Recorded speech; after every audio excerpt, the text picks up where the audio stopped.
Oremos con la lección divina hoy domingo 24 de marzo de 2024, domingo de Ramos en la pasión del Señor, la pasión y muerte del Señor según San Marcos, el derrumbe final como nueva llamada. Leeremos y meditaremos Marcos 14, 1 y 15, 47. Hagamos oración. Señor Jesús, envía tu Espíritu para que Él nos ayude a leer la Biblia en el mismo modo con el cual tú la has leído a tus discípulos en el camino de Maús. Con la luz de la palabra escrita en la Biblia, tú les ayudaste a descubrir la presencia de Dios en los acontecimientos dolorosos de tu condena y muerte. Así la cruz, que era o parecía ser el final de toda esperanza, apareció para ellos como fuente de vida y de resurrección. Crea en nosotros el silencio para escuchar tu voz en la creación y en la escritura, en los acontecimientos y en las personas, sobre todo en los pobres, en los que sufren. Tu palabra nos oriente a fin de que también nosotros, como los discípulos de Maús, podamos experimentar la fuerza de tu resurrección y testimoniar a los otros que tú estás vivo en medio de nosotros como fuente de amor, de justicia y de paz. Te lo pedimos a ti, Jesús mío, Hijo de la Virgen María, que nos has revelado al Padre y enviado tu Espíritu. Amén. Lectura de la pasión y muerte de Jesús según San Marcos. Clave para la lectura. Generalmente, cuando leemos la historia de la pasión y muerte, miramos a Jesús y el sufrimiento que infligieron. Pero vale la pena mirar también, por lo menos una vez, a los discípulos y cómo reaccionaron ante la cruz, cómo la cruz tuvo tanta repercusión en sus vidas, porque la cruz sirve de piedra de comparación. Marcos escribe para las comunidades de comienzo de la época de Nerón, las comunidades que fueron perseguidas en los años 70. Muchas de estas comunidades, tanto de Italia como de Siria, vivían su propia pasión. Se confrontaban con la cruz de varios modos. Habían sido perseguidas por Nerón en los años 60 y muchos habían muerto como si estuvieran despedazados por feroces bestias. Otros habían traicionado, negado o abandonado su fe en Jesús, como por ejemplo Pedro, Judas y los discípulos. Otros se preguntaban, ¿resistiré la persecución? Otros ya estaban cansados después de haber perseverado durante tantos esfuerzos casi sin ningún resultado.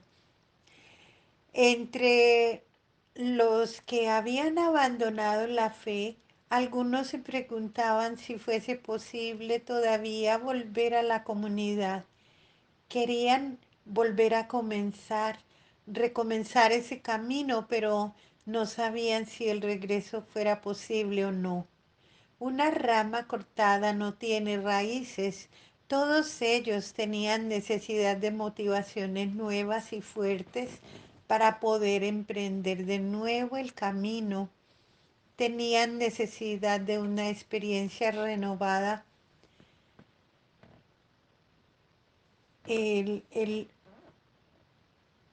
del amor de Dios que superase los errores humanos, pero ¿dónde encontrarla? Tanto para ellos como para todos nosotros, la respuesta se encuentra en los capítulos del 14 al 16 del Evangelio de Marcos, que describen la pasión, la muerte y la resurrección de Jesús, porque en la pasión de Jesús, momento de la más grande derrota de los discípulos, se encuentra escondida la más grande esperanza. Miramos en el espejo de estos discípulos para ver cómo los discípulos reaccionaron ante la cruz y cómo Jesús reacciona a la infidelidad y debilidad de los discípulos. Tratemos de descubrir cómo Marcos anima la fe de las comunidades, cómo describe quién es verdaderamente discípulo de Jesús, mirando en el espejo de la pasión para saber cómo ser discípulo fiel. Introducción a la historia de la pasión y muerte de Jesús. Faltaban 2 días para la Pascua y los ácimos. Los sumos sacerdotes y los escribas buscaban cómo prenderle con engaño y matarle, pues decían, durante la fiesta no, no sea que haya alboroto del pueblo. Estando él en Betania, en casa de Simón el leproso, recostado a la mesa, vino una mujer que traía un frasco de alabastro con perfume puro de nardo, de mucho precio. Quebró el frasco y lo derramó sobre su cabeza. Había algunos que se decían entre sí como indignados, ¿para qué este despilfarro de perfume? Se podía haber vendido este perfume por más de 300 denarios y habérselo dado a los pobres. Y refunfuñaban contra ella. Mas Jesús dijo, dejadla. ¿Por qué la molestáis? Ha hecho una obra buena en mí. ¿Por qué, pobres, tendréis siempre con vosotros? ¿Y por qué hacerles bien cuando mueras, cuando queráis? Pero a mí no me tendráis siempre. Ha hecho lo que ha podido. Se ha anticipado a embalsamar mi cuerpo para la sepultura. Yo os aseguro, donde quiera que se proclame la buena nueva en el mundo entero, se hablará también de lo que ésta ha hecho para memoria suya. La conspiración contra Jesús. Al término de su actividad misionera, llegando a Jerusalén, Jesús es esperado por los hombres. Ellos detentan el poder, sacerdotes, ancianos, escribas, fariseos, saduceos, herodianos, romanos. Ellos tienen en sus manos el control de la situación.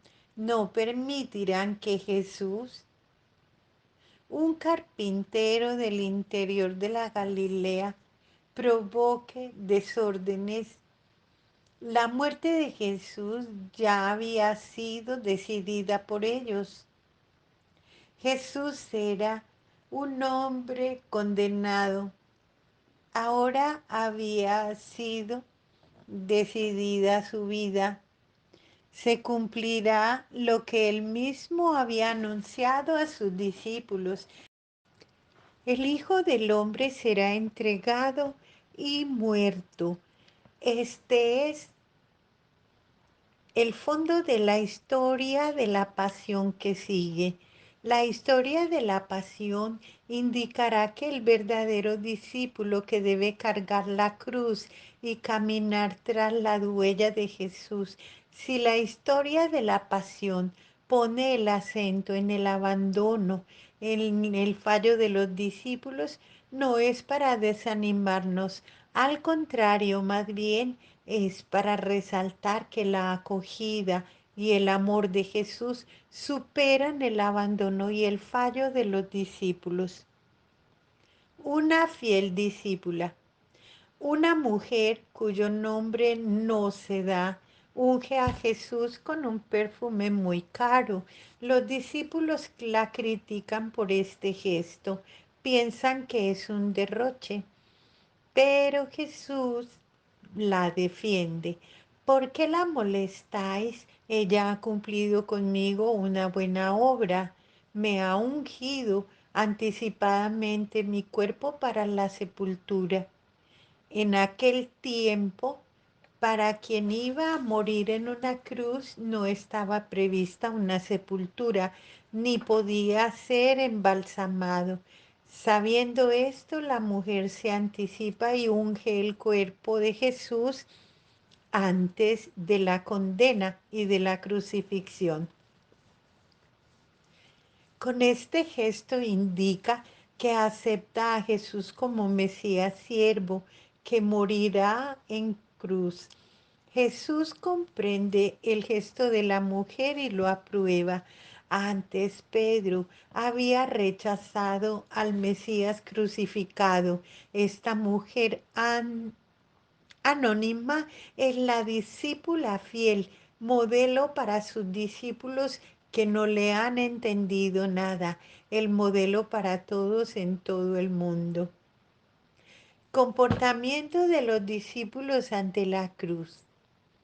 Entonces Judas Iscariote, uno de los 12, se fue donde los sumos sacerdotes para entregárselo. Al oírlo, ellos se alegraron y prometieron darle dinero. Y él andaba buscando cómo le entregaría en un momento oportuno.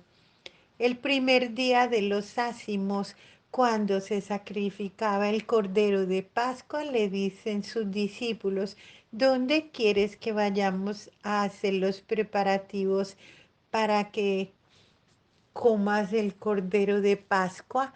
Entonces envía a dos de sus discípulos y les dice: id a la ciudad, os saldrá al encuentro un hombre llevando un cántaro de agua, seguidle. Y allí donde entre, decida al dueño de la casa. El maestro dice: ¿dónde está mi sala donde pueda comer la Pascua con mis discípulos? Él os enseñará en el piso superior una sala grande, ya dispuesta, preparada. Haced allí los preparativos para nosotros.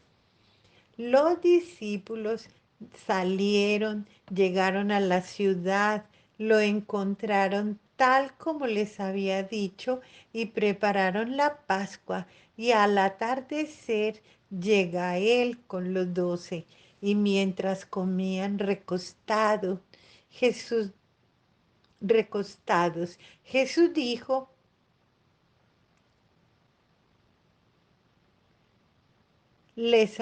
yo os aseguro que uno de vosotros me entregará, el que come conmigo.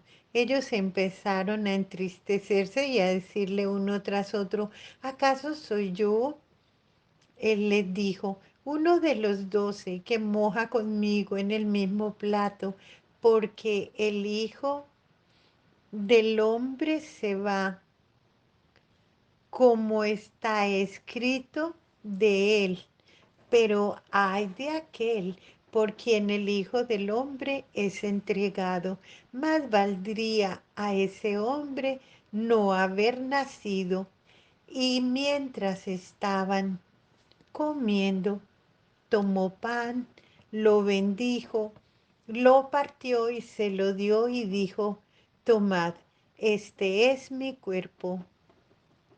Tomó luego una copa y dadas las gracias, se la dio y bebieron todos de ella. Y les dijo, esta es mi sangre de la alianza que será derramada por muchos. Yo os aseguro que ya no beberé del producto de la vid hasta el día en que lo beba. Yo os aseguro que yo no beberé del producto hasta que lo beba nuevo en el reino de Dios. Y cantados los himnos, salieron hacia el monte de los olivos. Jesús les dice, todos os vais a escandalizar, ya que está escrito, heriré al pastor y se dispersarán las ovejas, pero después de mi resurrección iré delante de vosotros a Galilea. Pedro le dijo, aunque todos se escandalicen, yo no. Jesús le dice, yo te aseguro,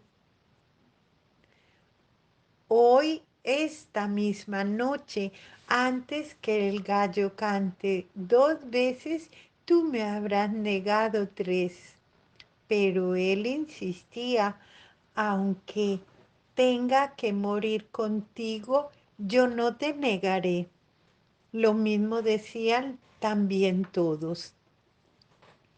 Judas decide traicionar a Jesús. En contraste total con la mujer, Judas, uno de los 12, decide traicionar a Jesús y conspira con los enemigos que le prometen dinero. Sigue siendo un discípulo viviendo con Jesús con el único objetivo de tener una oportunidad para entregar a Jesús.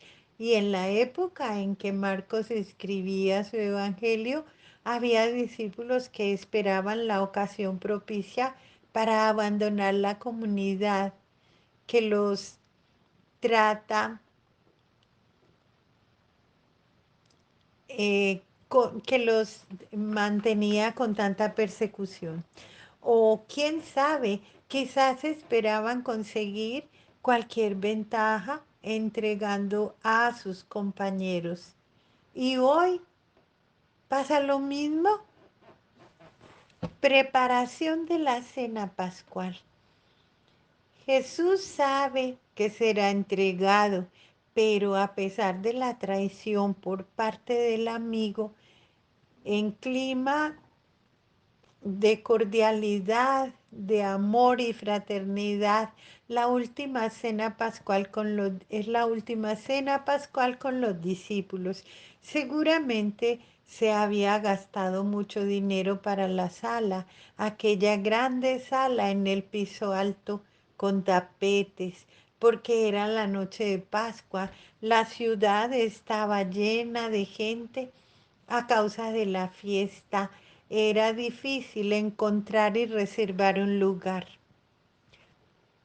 Anuncio de la traición de Judas.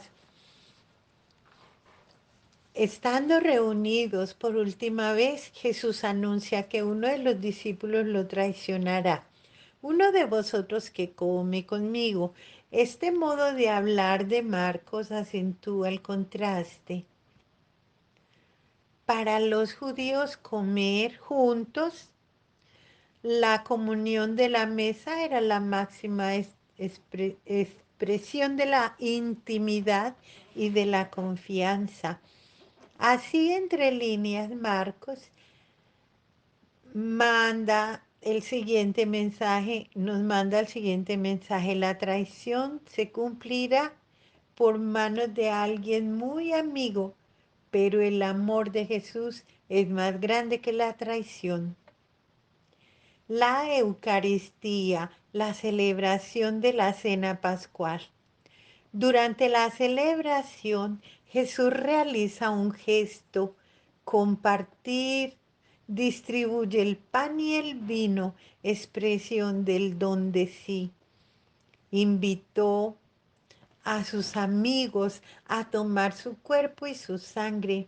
El evangelista coloca este gesto de donación entre el anuncio de la traición y el de la fuga y negación, así acentuando el contraste entre el gesto de Jesús y entre el gesto de los discípulos, revela para las comunidades de aquel tiempo y para todos nosotros hoy la inmensa gratuidad del amor de Jesús que supera la traición, la negación, el engaño y la fuga de los amigos. El anuncio de la huida de todos, terminada la cena, mientras se dirigía con sus amigos hacia el Monte de los Olivos, Jesús anuncia que todos lo abandonarán, huirán y se dispersarán. Pero desde entonces avisa, pero después de mi resurrección os precederé en Galilea. Ellos rompen con Jesús, pero Jesús no rompe con ellos. Él continúa esperando en el mismo lugar, allí en Galilea, donde 3 años antes habría llamado por primera vez. La certeza de la Galilea, de en la presencia de Jesús en la vida del discípulo, es más fuerte que el abandono y que la huida. El volver es siempre posible. Anuncio de la negación de Pedro. Simón, que era llamado Cefas, piedra, es todo menos piedra.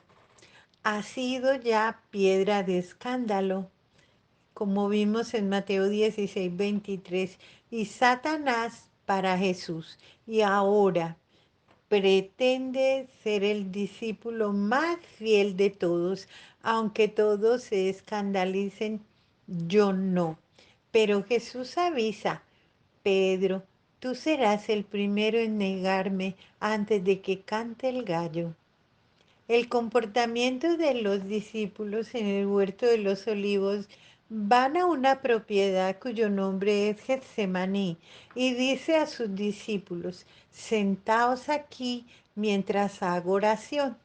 Toma consigo a Pedro, Santiago y Juan y comenzó a sentir pavor y angustia y les dice, mi alma está triste hasta el punto de morir, quedaos aquí y velad.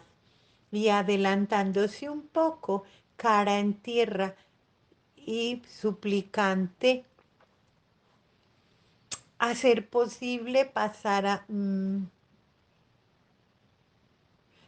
y suplicaba que de ser posible pasara de él aquella hora y decía, Abba, Padre, todo es posible para ti. Aparta de mí esta copa, pero no sea lo que yo quiero, sino lo que quieres tú.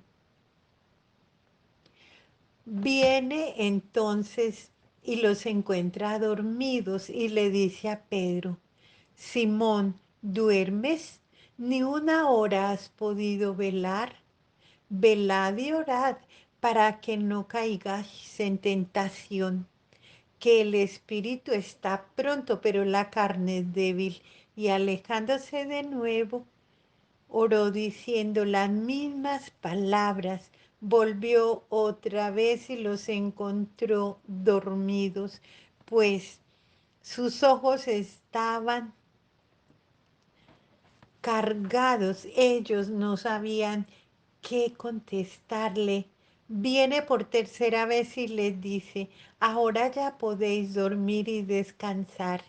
Basta ya, llegó la hora. Mirad que el Hijo del Hombre va a ser entregado en manos de los pecadores.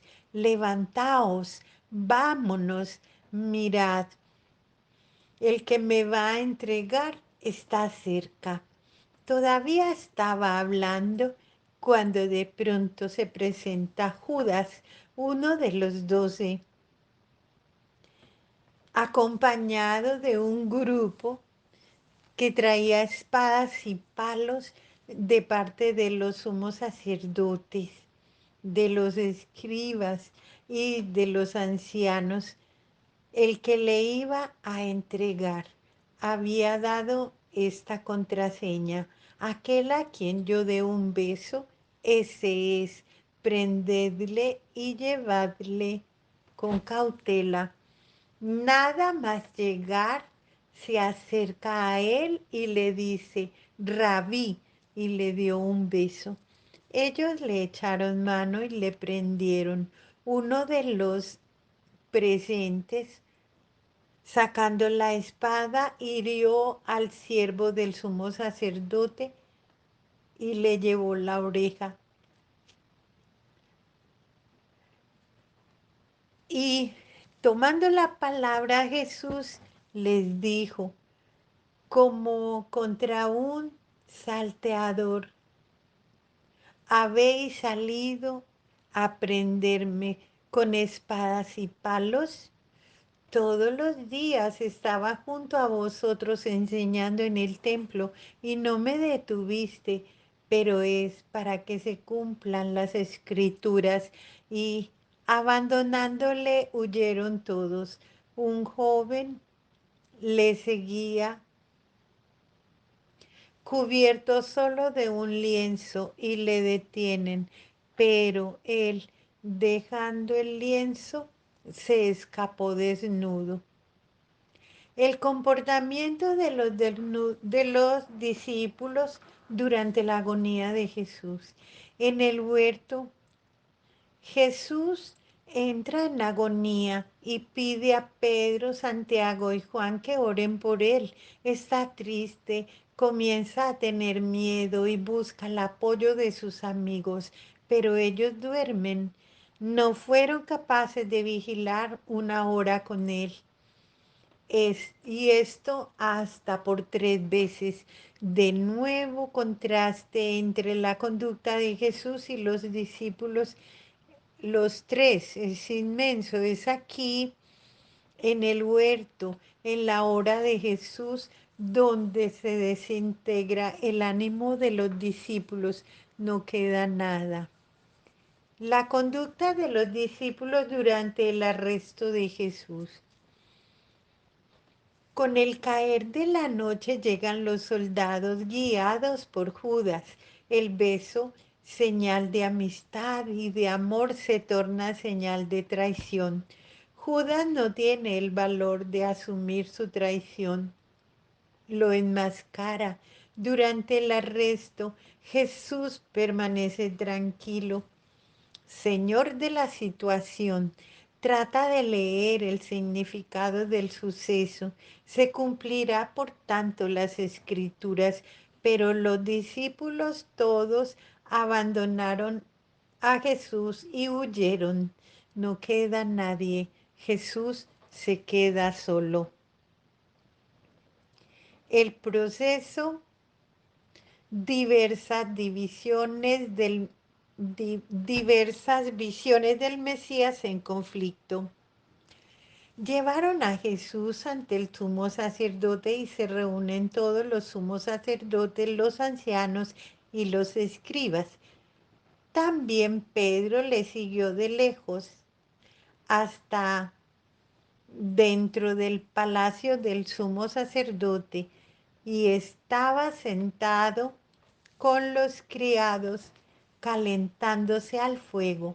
Los sumos sacerdotes y el Sanedrín entero andaban buscando contra Jesús un testimonio para darle muerte, pero no lo encontraron, pues muchos daban falso testimonio contra él, pero los testimonios no coincidían. Algunos, levantándose, dijeron contra él este falso testimonio: nosotros oímos decir, no destruiré, le oímos decir, yo destruiré este templo, este santuario. hecho por hombres, y entre días edificaré otro no hecho por hombres. Tampoco en este caso coincidía su testimonio. Entonces se levantó el sumo sacerdote y poniéndose en medio preguntó a Jesús: ¿No respondes nada? ¿Qué es lo que estos atestiguan contra ti? Pero él seguía callado y no respondía nada. El sumo sacerdote le preguntó de nuevo: ¿Eres tú el Cristo, el Hijo del bendito? Y Jesús dijo: Sí, yo soy. Veréis al Hijo del hombre sentado a la diestra del poder y venir entre las nubes del cielo. El sumo sacerdote se rasgó las vestiduras y dice: ¿Qué necesidad tenemos ya de testigos? ¿Habéis oído la blasfemia? ¿Qué os parece? Todos juzgaron que era reo de muerte. Algunos se pusieron a escupirle, le cubrían la cara y le daban bofetadas mientras le decían: adivina. Y los criados le recibieron a golpes. Estando Pedro abajo en el patio, llega una de las criadas del sumo sacerdote y al ver a Pedro calentándose le mira atentamente y le dice: también estabas con Jesús de Nazaret. Pero él lo negó. Ni sé ni entiendo qué dices. Y salió afuera al portal y cantó un gallo. Le vio la criada y otra vez se puso a decir a los que estaban allí: este es uno de ellos. Pero él lo negaba de nuevo. Poco después, los que estaban allí volvieron a decir a Pedro: ciertamente eres uno de ellos, pues además eres Galileo. Pero él se puso a echar imprecaciones. Cantó un gallo por segunda vez. Pedro recordó lo que le había dicho Jesús: antes que el gallo cante, 2 veces me habrás negado, tres. Y rompió a llorar. Pronto al amanecer prepararon una reunión los sumos sacerdotes con los ancianos y escribas, todo el Sanedrín. Y después de haber atado a Jesús, le llevaron y le entregaron a Pilato. Pilato le preguntaba: ¿eres tú el rey de los judíos? Él respondió: sí, tú lo dices. Los sumos sacerdotes le acusaban de muchas cosas. Pilato volvió a preguntarle: ¿no contestas nada? Mira cuántas cosas te acusan. Pero Jesús no respondió ya nada, de suerte que Pilato estaba sorprendido. Cada fiesta les concedía la libertad de un preso, el que pidieran. Había uno llamado Barrabás que estaba encarcelado con aquellos sediciosos que en el motín habían cometido asesinato. Subió la gente y se puso a pedir lo que les solía conceder. Pilato les contestó: ¿queréis que suelte al rey de los judíos? Pues se daba cuenta de que los sumos sacerdotes le habían entregado por envidia, pero los sumos sacerdotes incitaron a la gente para que dijeran que soltase más bien a Barrabás. Pero Pilato les decía otra vez: ¿y qué voy a hacer con el que llamáis rey de los judíos? La gente volvió a gritar: crucificadle, crucificadle. Pilato les decía, pero qué mal ha hecho. Pero ellos gritaron con más fuerza, crucificadle. Pilato entonces, queriendo complacer a la gente, le soltó a Barrabás y entregó a Jesús. Después de azotarlo para que fuera crucificado, los soldados le dieron dentro, que lo llevaron dentro del palacio, es decir, al pretorio, y llamaron a toda la corte. Le visten de púrpura y trenzando una corona de espinas se la colocan en la cabeza con una caña. Le escupían doblándole las rodillas, se postraban ante él. Cuando se tuvieron, cuando se hubieron burlado de él, le quitaron la púrpura, le pusieron sus ropas y le sacaron fuera para crucificarle. Condena de Jesús por parte del Tribunal Supremo. Jesús es conducido ante el tribunal del sumo sacerdote, de los ancianos y de los escribas, llamado también Sanedrín, acusado por falsos testigos. Él calla sin defensa, es entregado en manos de sus enemigos. Cumple así cuanto ha sido anunciado por Isaías respecto al Mesías siervo, que fue arrestado, juzgado y condenado como una oveja sin abrir la boca. Jesús, interrogado, asume el hecho de ser el Mesías. Lo soy, pero lo asume bajo el título del Hijo del Hombre. Finalmente es abofeteado por alguien que lo ridiculiza llamándolo Mesías profeta. La negación de Pedro. Reconocido por la sirvienta como uno de los que estaban en el huerto, Pedro niega a Jesús, llegó a negarlo con juramento y maldición. Ni siquiera esta vez es capaz de asumir a Jesús como Mesías siervo que da la vida por los demás. Pero cuando el gallo canta por segunda vez, él recuerda la palabra de Jesús y comienza a llorar. Es lo que sucede a los que tienen a los que tienen los pies con la gente, pero la cabeza perdida en la ideología de los herodianos y fariseos. Probablemente esta era la situación de muchos en las comunidades del tiempo en el que Marcos escribe su evangelio. Y hoy, ¿qué pasa hoy en muchas comunidades? Condena de Jesús por parte del poder romano. El proceso continúa su camino. Jesús es entregado al poder romano y por ellos condenado, acusado de ser el Mesías Rey. Otros proponen la alternativa de Barrabás en la cárcel junto a los sediciosos.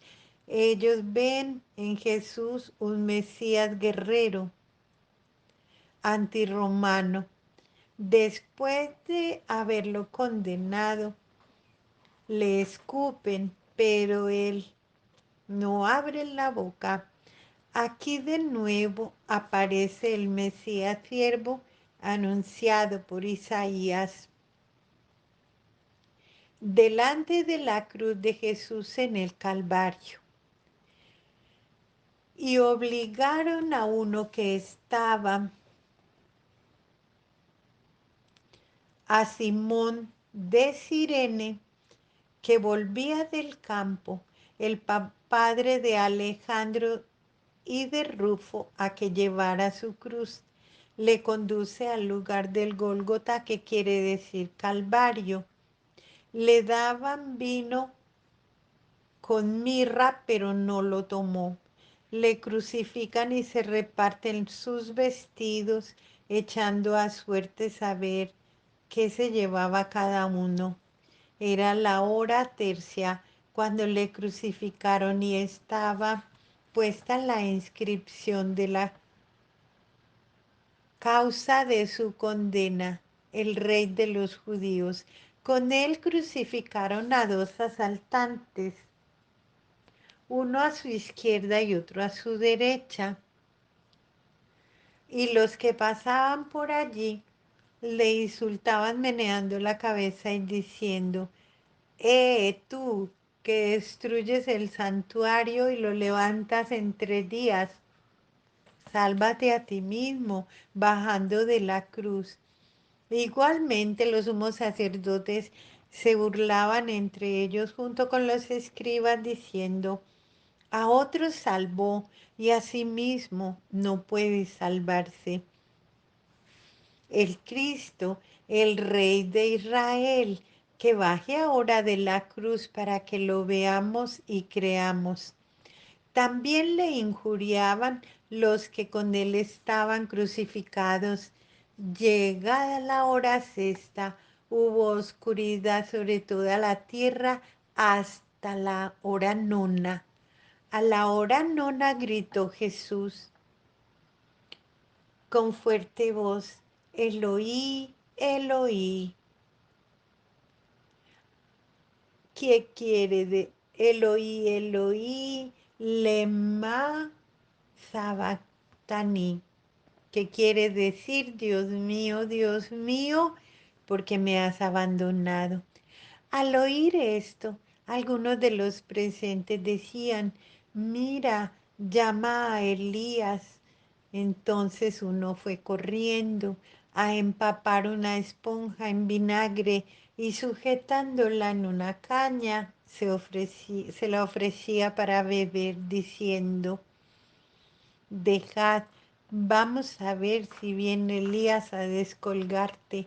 Pero Jesús, lanzando un fuerte suspiro, un fuerte grito, expiró, y el velo del santuario se rasgó en dos, de arriba abajo. Al ver el centurión que estaba frente a él que Jesús había expirado de esa manera, dijo, verdaderamente este era el Hijo de Dios. Simón carga con la cruz. Cuando Jesús fue conducido al lugar de la crucifixión, Simón de Cirene, un padre de familia, es obligado a cargar con la cruz. Simón es el discípulo del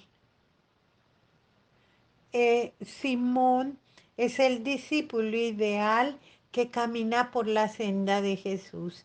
Él carga la cruz literalmente detrás de Jesús hasta el Calvario. Y la crucifixión de Jesús es tomado como un marginado en medio de dos ladrones. De nuevo el Evangelio de Marcos evoca la figura del Mesías siervo del que Isaías habla.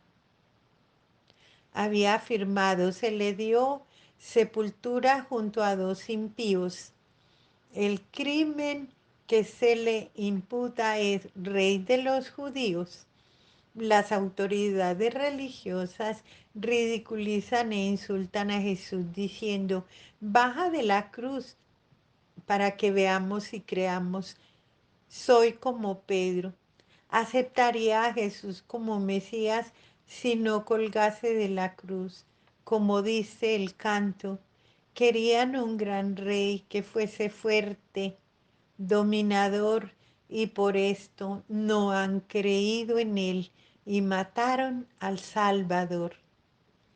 La muerte de Jesús, abandonado por todos. Jesús da un grito y expira. El centurión, un pagano que hacía la guardia, estaba frente a Jesús, hace una solemne profesión de fe. Verdaderamente este hombre era hijo de Dios. Un pagano descubre y acepta lo que los discípulos no fueron capaces de descubrir y aceptar, y saber reconocer la presencia del Hijo de Dios en el ser humano torturado, despreciado y crucificado. Como la mujer anónima al principio del capítulo, así hasta el final ahora aparece otro discípulo modelo, es el centurión, un pagano, ante el sepulcro de Jesús. Había también unas mujeres mirando desde lejos, entre ellas María Magdalena, María la madre de Santiago el menor y de Josef, y Salomé, que le seguían y le servían cuando estaba en Galilea y en muchas otras ciudades donde habían subido con él también a Jerusalén. Y ya al atardecer, como era la preparación, es decir, la víspera del sábado, vino José de Arimatea, miembro respetable del consejo, que esperaba también el reino de Dios, y tuvo la valentía de entrar donde Pilato y pedirle el cuerpo de Jesús. Se extrañó Pilato de que ya estuviese muerto y llamando al centurión le preguntó si había muerto hacía tiempo. Informado por el centurión, concedió el cuerpo a José, quien, comprando una sábana, lo descolgó de la cruz, lo envolvió en la sábana y lo puso en el sepulcro que estaba excavado en la roca. Luego hizo rodar una piedra sobre la entrada del sepulcro. María Magdalena, María de José, se fijaban dónde lo habían puesto. Pasado el sábado, María Magdalena, María, la de Santiago y Salomé compraron aromas para ir a embalsamarlo. Y muy de madrugada, el primer día de la semana a la salida del sol, van al sepulcro. Se decían unas a otras, ¿quién nos retirará la piedra de la puerta del sepulcro?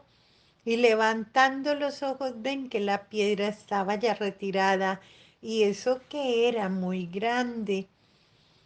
Y entrando en el sepulcro, vieron a un joven sentado en el lado derecho, vestido con una túnica blanca, y se asustaron.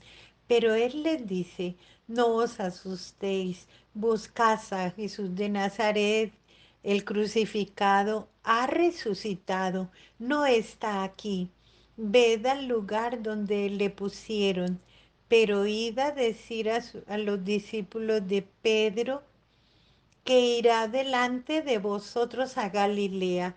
Allí le veréis como os dijo.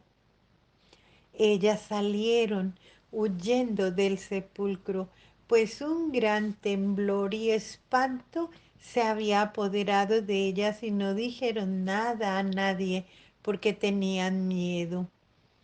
La sepultura de Jesús. Un grupo de mujeres está esperando desde lejos. María Magdalena, María, madre de Santiago y Salomé. Ellas lo, ellas lo aprecian, ellas no huyen, continúan fieles hasta el fin. Son testigos de la muerte de Jesús, y sucede que de este grupo de donde nacerá un nuevo anuncio el domingo de Pascua. Les acompaña José de Arimatea, que ha pedido permiso para poder enterrar a Jesús. Al final, dos de ellas permanecen vecinas al sepulcro allí cerrado. Son también testigos de la sepultura de Jesús. El anuncio de la resurrección.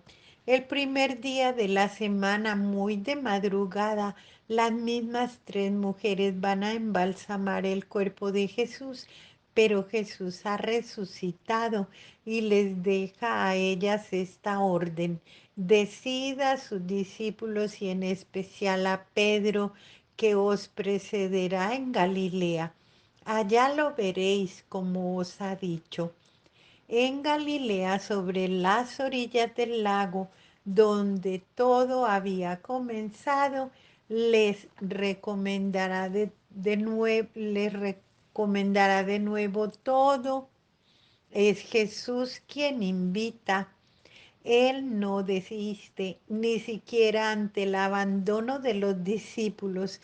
Llama de nuevo, llama siempre. El desastre final como nueva llamada para ser discípulo.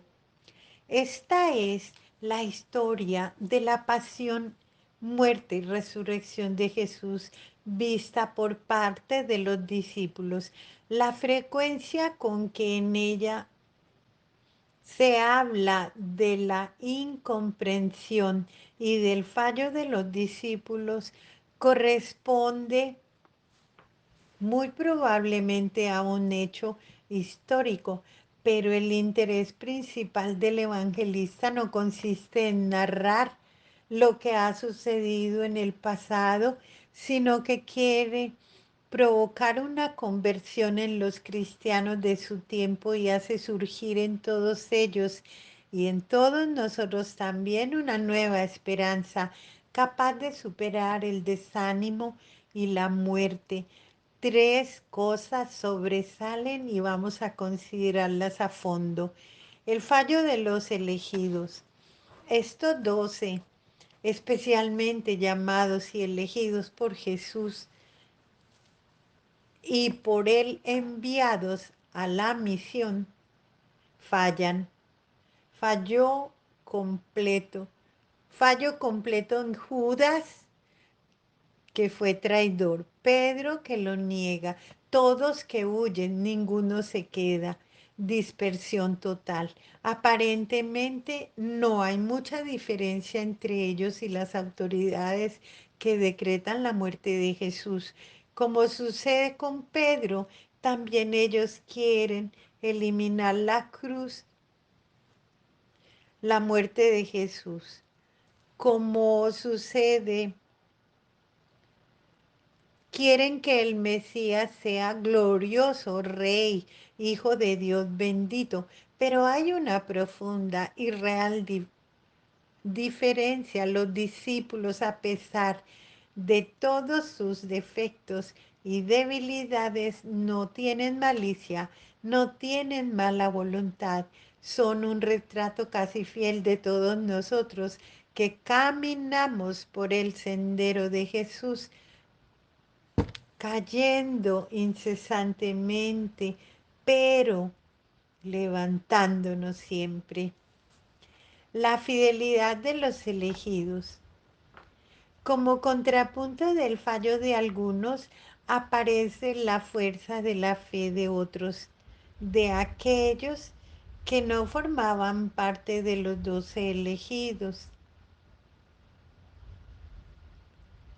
Una mujer anónima de Betania. Ella aceptó a Jesús como Mesías siervo y por esto lo ungió anticipándose así a la sepultura. Jesús la elogia, ella es un modelo para todos. Simón de Cirene, un padre de familia obligado por los soldados, hace lo que Jesús le había pedido a los discípulos que han huido. Lleva la cruz delante de Jesús hasta el Calvario. El centurión, un pagano, en la hora de la muerte, él hace la profesión de fe y reconoce al Hijo de Dios en el hombre torturado y crucificado, maldito según la ley de los judíos.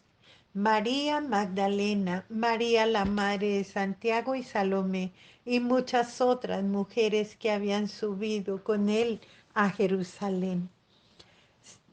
Ellas no abandonan a Jesús, sino que continúan con determinación a los pies de la cruz y cerca de la Tumba de Jesús. José de Arimatea, miembro del Sanedrín, que arriesgó todo cuando el cuerpo de Jesús estaba listo para su sepultura. Los 12 fallaron. La continuidad del mensaje del reino no ha pasado a través de ellos, sino a través de otros, sobre todo mujeres que recibirán la orden clara de hacer volver a los hombres tambaleantes. Y hoy, por donde pasa la continuidad del mensaje, el comportamiento de Jesús.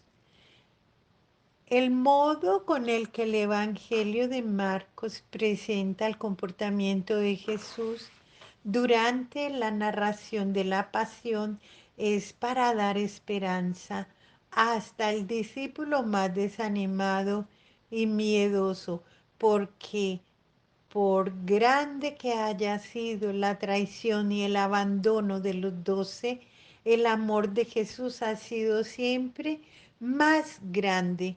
En la hora del anuncio de la huida de los discípulos se advierte que le esperen en Galilea, incluso sabiendo que se daría la traición y también la huida.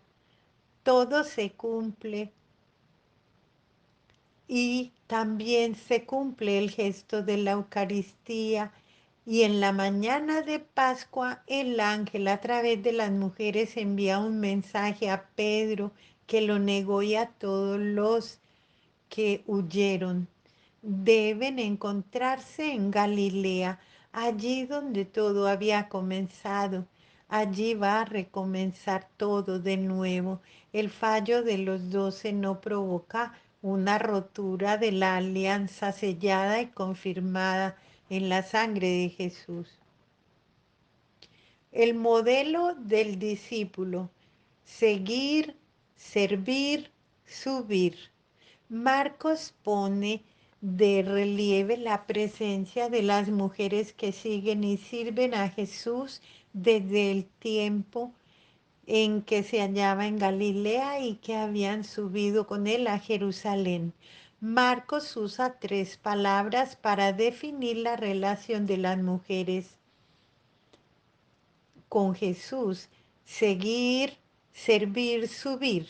Ellas seguían y servían a Jesús y junto con otras mujeres subieron con él a Jerusalén. Son las 3 palabras que definen al discípulo ideal.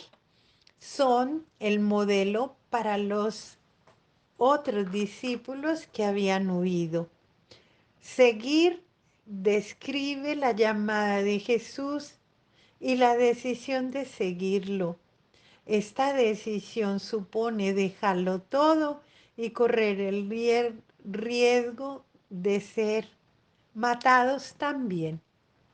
Servir indica que ellas son verdaderas discípulas porque el servicio es la característica del discipulado de Jesús mismo. Subir indica que ellas son las testigos fieles de la muerte y de la resurrección de Jesús, porque como los discípulos lo acompañarán desde Galilea hasta Jerusalén, testificarán la resurrección de Jesús, darán testimonio también de todo cuanto ellas mismas experimentaron. Es la experiencia de nuestro bautismo. Por medio del bautismo hemos sido sepultados con Él en la muerte, porque como Cristo resucitó de entre los muertos por medio de la gloria del Padre, así también nosotros vivamos una vida nueva por medio del bautismo. Todos participamos de la muerte y la resurrección de Jesús. Para ayudarnos a reflexionar, ¿qué me ha llamado más la atención en el comportamiento de los 12 apóstoles? en la conducta de las mujeres durante la pasión y muerte de Jesús. ¿Qué hubieras hecho tú si hubieras presenciado este pasaje? ¿Hubieras actuado como los hombres o como las mujeres? ¿Qué es lo que te ha llamado más la atención en el comportamiento de Jesús con respecto a los discípulos en la narración de su pasión y muerte y por qué? ¿Cuál es el mensaje especial de la narración de la pasión y muerte en el Evangelio de Marcos? ¿Has conseguido descubrir las diferencias entre la narración del Evangelio de Marcos con los otros evangelios? ¿Cuáles serían? Oremos con el Salmo 22. Este salmo fue el que el Señor resucitó. Nuestro Señor Jesús recitó en la cruz. Dios mío, ¿por qué me has abandonado? Estás lejos de mi queja, de mis gritos y gemidos. Clamo de día, Dios mío, y no respondes. También de noche sin ahorrar palabras. Pero tú eres el santo, entronizado en medio de la alabanza de Israel. En ti confían nuestros padres, en ti confiaron y lo liberaste. A ti clamaron y se vieron libres, en ti confiaron sin tener que arrepentirse. Yo en cambio soy gusano, no hombre, soy afrenta del vulgo, asco del pueblo. Todos cuanto me ven se ríen de mí, se mofan, tuercen los labios, menean la cabeza. Se confió a Yahvé, pues que lo libre, que lo salve si tanto lo quiere. Fuiste tú quien del vientre me sacó, a salvo me tuviste en los pechos de mi madre, a ti me confiaron el salir del seno, desde el vientre materno. Tú eras mi Dios, no te alejes de mí que la angustia está cerca, que no hay quien me socorra. Novillos 50 me rodean, me acosan los toros de Bazán, me amenazan abriendo sus fauces como león que desgarra y ruge, como agua que derramo. Mis huesos se dislocan, mi corazón como cera se funde en mis entrañas. Mi paladar está seco como teja y mi lengua pegada a mi garganta. Tú me sumes en el polvo de la muerte. Perros sin cuento, me rodea una banda de malvados, me acorrala, mis manos y mis pies vacilan, puedo contar mis huesos, ellos me miran y remiran, reparten entre sí mi ropa y se echan a suerte mi túnica. Pero tú, Yahvé, no te alejes, corre en mi ayuda. Fuerza mía, libra mi vida de la espada, mi persona de las garras de los perros, sálvame de las fauces del león, mi pobre ser de los cuernos del búfalo. Contaré tu fama a mis hermanos reunidos en asamblea te alabaré. Los que están con Yahvé, alabadlo. Estirpe de Jacob, respetadlo.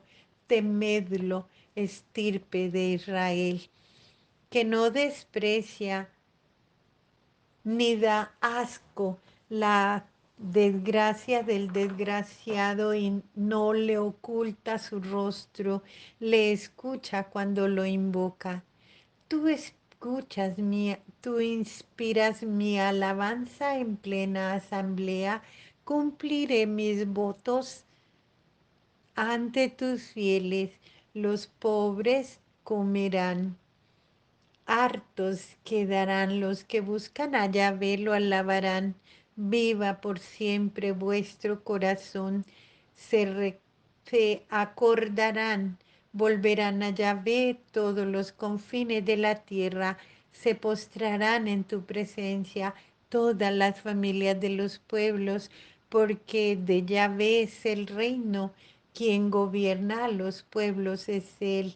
Ante Él se postrarán los que duermen en la tierra, ante Él se humillarán los que bajan al polvo.